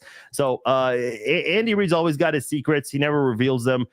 He's a very, do more, say less type of guy. And you guys obviously know a lot about that during his time in Philadelphia. All right. Last one for me, Farzin. We all know what happened in February last year, that the Eagles were winning the game, had control of the game, gave up control of the game to walk-in touchdowns and a Harrison Butker field goal with 10 seconds to go, made Kansas City the Chiefs of the National Football League. How much do they rely on that tape of that game to try and reproduce the outcome?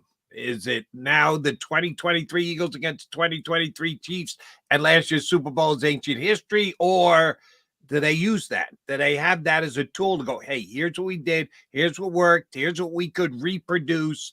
How much do you think last year's Super Bowl aids the Chiefs in preparing for this game this week? I think if you're going to study the first, the tape, you got to look at the first half of that game if you're Kansas City, because the Chiefs only put one offensive score in that one.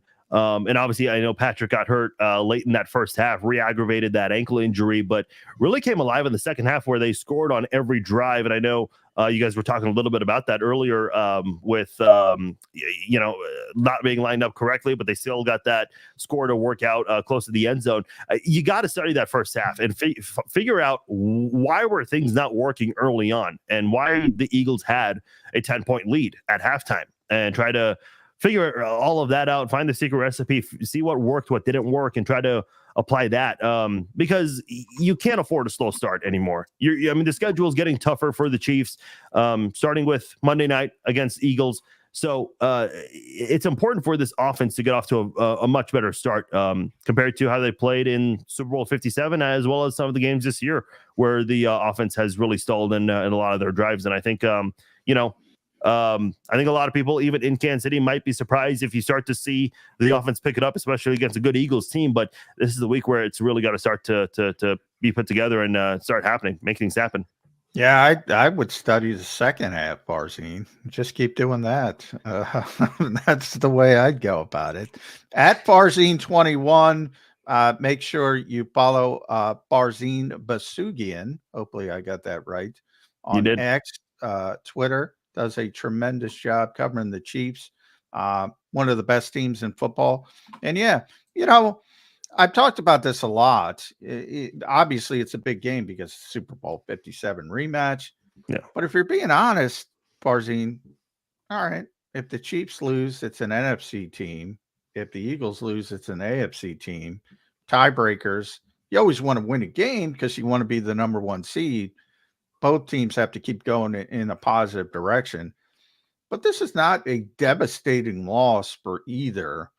Do you get that feel from the Kansas City side? I think it would just depend on what happens. I mean, if the offense plays like if this is like a 45-42 game, I think a lot of people are going to say, hey, the offense had their best game of the year. Great. But all of a sudden, when the offense finally steps up, the defense kind of falls apart. So it's really hard to answer that question. I mean, I don't know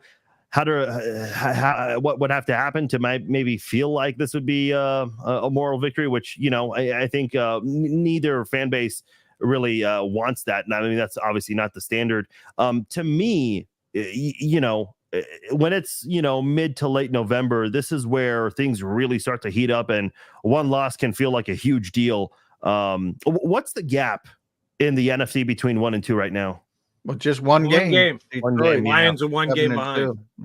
Yeah, because Thursday night, the Ravens it's been a long week for me. Yeah. Tonight, I should say, the Ravens do have a chance to move ahead in the standings for a few days.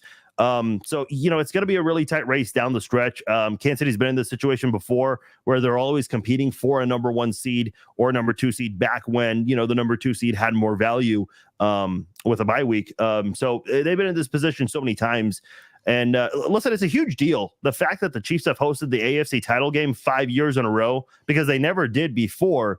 And they really want it to happen again with this team. It's going to be much harder because the offense is not there, but they have the number 1 seed right now. So, there's going to be a lot of standings watching for sure. And every game is going to be crucial from here on out, especially with the difficult schedule. So I think the offense definitely wants to make a statement in this one for sure from Kansas City's side.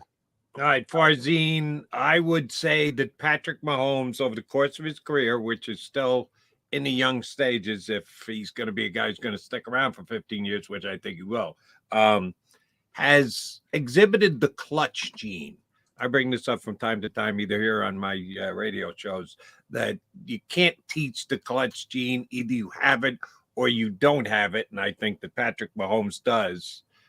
What can the Eagles do, if anything, to try and fight off the clutch gene of Patrick Mahomes? He did it last year with a little help from a referee and a call and a hold. All right, we won't go there. But what can the Eagles do, if anything, to try and keep Patrick Mahomes from winning this game in the final 2 minutes? I think you got to pressure him. I mean, you contain him. Don't let him escape the pocket. Don't give him the big things, the big plays out there. Essentially, everything's got to work on defense. And I think the Eagles do have some of that equipped in their defensive arsenal right there with those guys up front.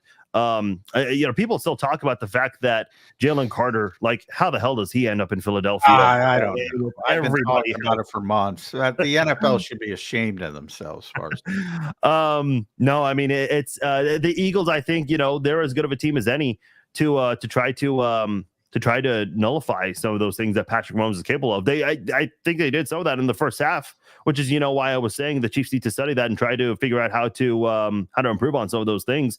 And I will say this: I think for both teams, this line of scrimmage battle is going to be a big one for both of them. I think Kansas City's offensive line, it's going to be the best the Eagles have seen all year, and I think the Eagles' defensive front is going to be the best the Chiefs have seen all year, and the same thing on the other side of the football. So I think that line of scrimmage battle is going to be a lot of fun to watch. If you're one of those, like, pro football focus, got a fantasy football betting lines, like if you're into all of that stuff, the X's and O's, I think that line of scrimmage battle is going to be a lot of fun to watch on both sides of the ball for this team, or for this game, I should say.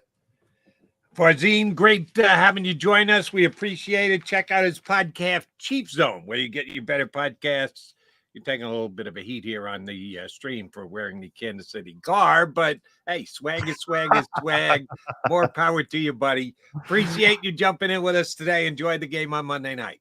All right. Appreciate it, guys. Thanks for having me. Take care. That is Thanks, Farzine. Yeah. I would never, by the way, I don't own anything Eagles related. A lot of fans on the stream saying, would you ever wear? No, I would not. I got an Eagles hat. I never put it on. I don't, not on a show. I don't own anything Eagles. I'm not an Eagles fan. I'm an Eagles reporter, but I'm an old school guy. Things have changed. Many, there are certain, my goal is to be objective. So no, I've been asked at radio spots, live radio spots, put on an Eagles jersey. I will not do it. I will never wear anything Eagles. Never for any NFL team. That's not I would for one reason and one reason only. If I was asked, I wouldn't choose to bring my own Eagle gear and put it in. But if I go one step further. Put an Eagle jersey on, take a picture. Not. Yeah, sure. Why not? As long as you acknowledge ahead of time. It's you're making a request for me to do it, then I'll do it out of a favor for you. But I'm not bringing in my own stuff. That's not happening. No, I can't do it. I cannot do it. Joe Krause has asked me to do it at live remotes. Really? I cannot do it. I tell him I can't. Look, I can't do it. I can't. It's not part of the job. I mean, now, but things have changed so much. There's a lot of people that do that, and it's not. It's not. Shouldn't be that way. But now I'm being get off my lawn guy. and then I'm not wearing it home and wearing it out or whatever. Here, you want me to put the jersey? I'll put it on, take a couple pictures. And Here, it's funny. I'm not keeping it. It's funny. Put it on for a photo op. What the hell? I love it because I think John's a 49ers fan. You're making my day when you say stuff like this, because I get this all the time. I'm a 49ers fan. I'm a Bears fan. I used to cover the Vikings. I'm a Vikings fan. I'm a this fan. I'm a that fan. The more teams you say, the better it is for me, because you have no freaking idea. And that's the way it should be, because I'm not a fan. That's the point. It doesn't upset me when the Eagles win. It doesn't upset me when they lose. I'm sorry, but that's, it's the way it is. Oh, yeah. You're an actual reporter. I'm not. I'm a host. And for me, you do two different jobs. Mine is more narrow than yours because you've got an actual job as a reporter. You have to hold yourself to certain standards. I don't feel that I need to do that.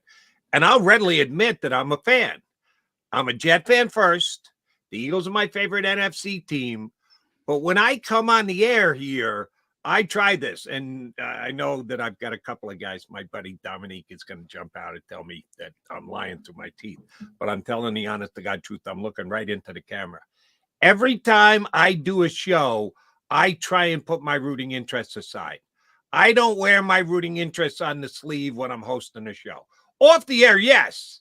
If I'm going to try and make a point and I'm going to go, listen, this comes from Jody Mack, the fan, then I'll say that.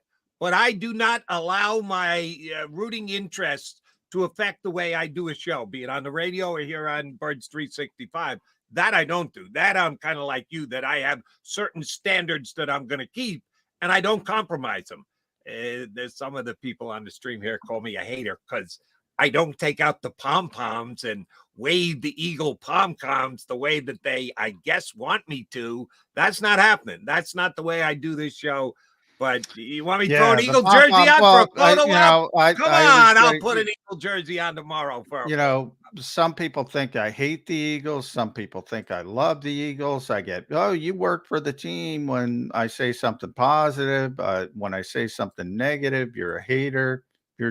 That's the one thing that makes me happy, because then you're doing your job right.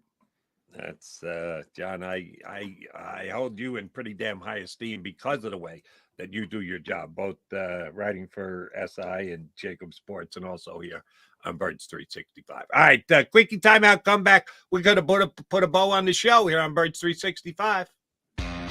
Go to get your game on. Go for the beers. Go for the cheers. Go for the hit and the hits. Go for the stakes and the stakes. Go to get your parlay on. Go to get your party on. Go for the scene. Go for the screens. Go for the gallery. Go for the win. Go to Ocean. Visit theoceanac.com to plan your visit. At Pond Lehocky, we've recovered billions of dollars for our clients, and we're confident we can do the same for you. With over 250 years of combined courtroom experience, we've helped over 100,000 injured clients obtain some of the largest settlements in Pennsylvania. One conversation is all it takes to help you and your family get back on track.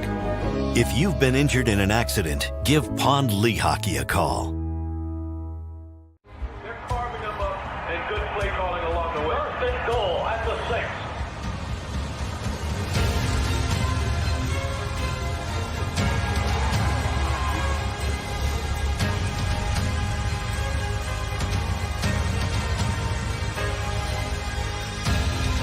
On the field of life, First Trust Bank is there for you.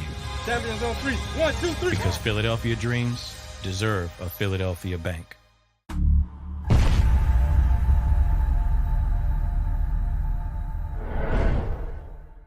We're here to show you a better way to spend your state income taxes and get the money to where it's needed to most to the thousands of qualified kids. What we like about Blocks is they really know where the need is. This program ensures that their dollars come 100% into these kids for their tuition assistance. If you are able, Blocks makes the EITC piece go very quickly and very smoothly. Turn your PA state tax liability into need-based scholarships and receive a 90% tax credit. Underdog Fantasy has a way for you to play alongside your favorite football team all season long with their fantasy pick'em game.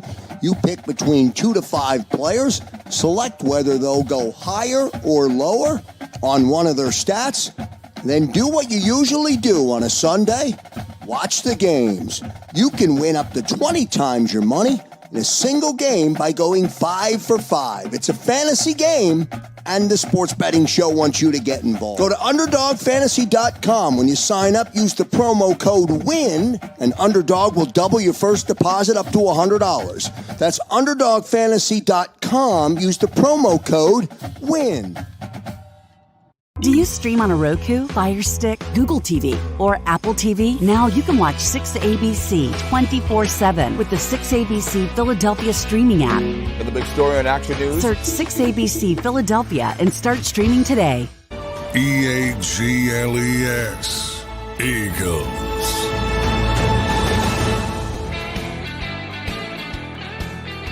Coming down the home stretch of a Thursday Birds 365. We will be back here tomorrow to get into the weekend, but not to the Eagles game because they don't play till Monday night. So first time get a chance to talk to anybody from the organization in a week and a half, Johnny Mac.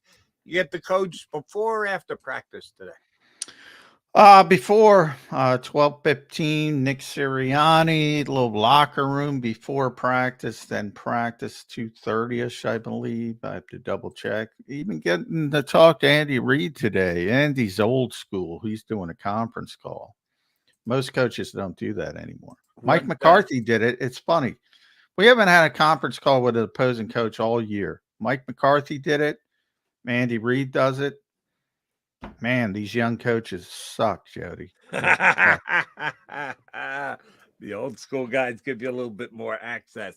What time is Andy today? 1 o'clock. Okay, so it's back to back to back. Talk to the coach, talk to the players. Got to get in front of a computer to be able to talk to Andy. It's going to be conference calls, so in front of a big conference thing at the NovaCare conference. Oh, they're going to do it live from the NovaCare conference. Yeah. All right, so everybody's got to be there. Okay, that makes sense. All right, you're going to ask Andy Reid about nuggies?